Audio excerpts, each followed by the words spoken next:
There's a certain kind of person in this world who almost doesn't feel real. Chaos hits them, people insult them, plans fall apart, yet they don't shake, they don't crack. They stand there steady, untouched by the storm, and you can't help but wonder, what do they know that most people don't? Because the rest of the world is reactive. Someone cuts them off in traffic, they snap. A coworker throws a passive-aggressive comment, their mood collapses. A stranger gives them a weird look, and suddenly they're drowning in self-doubt. Most people live on emotional autopilot. But imagine this. What if nothing outside you had power over you anymore? What if no insult pierced you? No setback bent you? No external force controlled your inner state? Carl Jung believed most people are prisoners of their reactions. They think the world is attacking or disrespecting them, but the world is simply reflecting what they haven't mastered inside themselves. Here's the truth. Nothing can trigger you unless it hooks onto something already within you. If someone calls you stupid and you feel anger, it's because part of you fears it might be true. If someone ignores you and you feel hurt, some part of you still craves validation.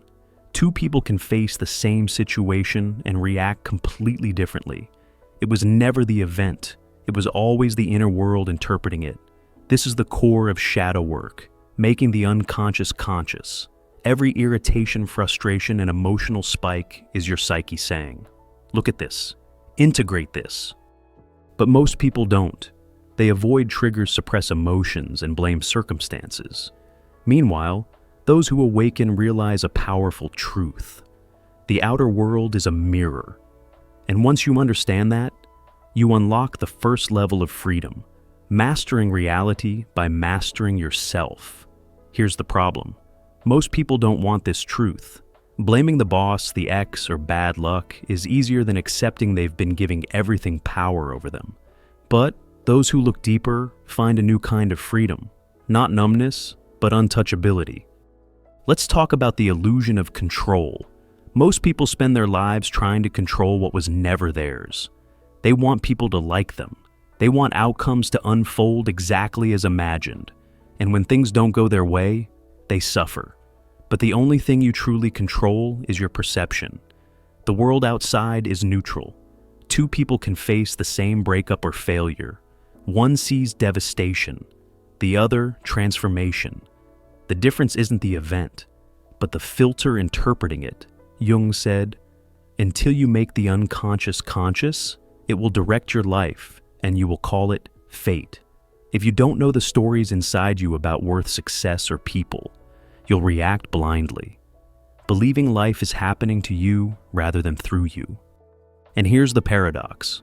The more you try to control the outside world, the more power you give it. The moment you need someone's respect, they have leverage. The moment you need a situation to go your way, it controls you. But once you let go of the illusion of control, everything shifts. You become free, not from life, but from forcing life to match your expectations. And here's the twist. When you stop needing things, they come easier. When you stop trying to impress people, they respect you more.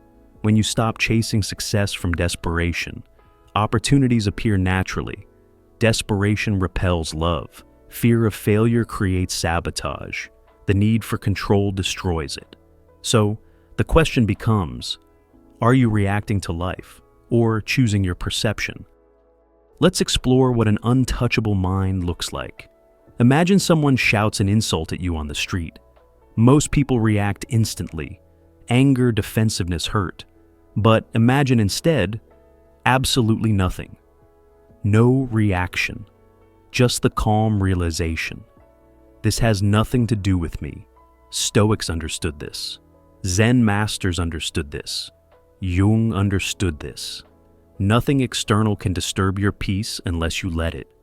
People react strongly because they're identified with a fragile self-image. An insult doesn't just challenge them, it threatens who they think they are. Jung's shadow theory explains this. Reactions reveal unhealed wounds.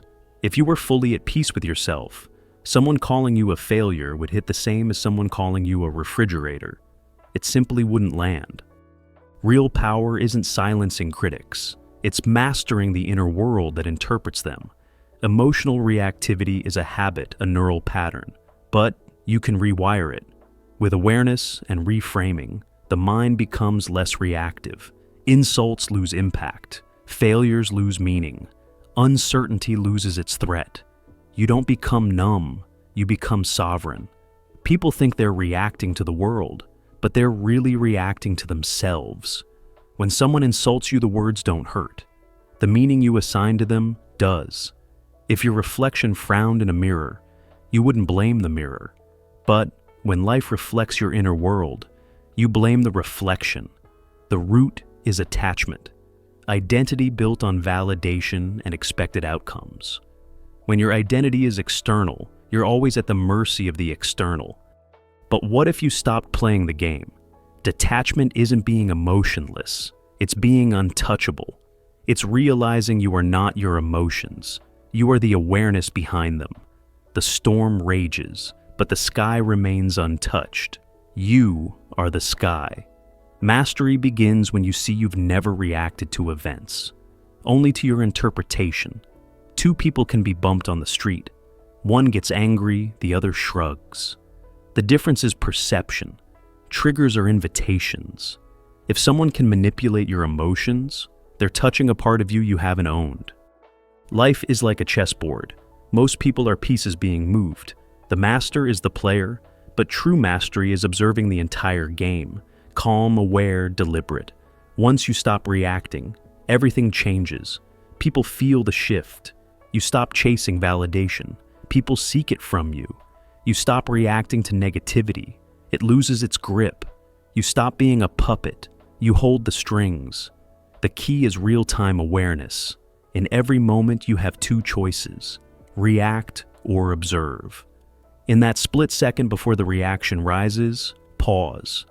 That pause is your power, because the moment you stop letting the world pull your strings, you take back control, master your reactions, and you master your reality. If this message hit home, share your biggest takeaway in the comments. And if you want more mind-expanding content, hit like and subscribe. More is coming your way. And remember this, inner mastery isn't a finish line, it's a practice. Some days you'll feel solid, other days old reactions will creep back in. That's normal.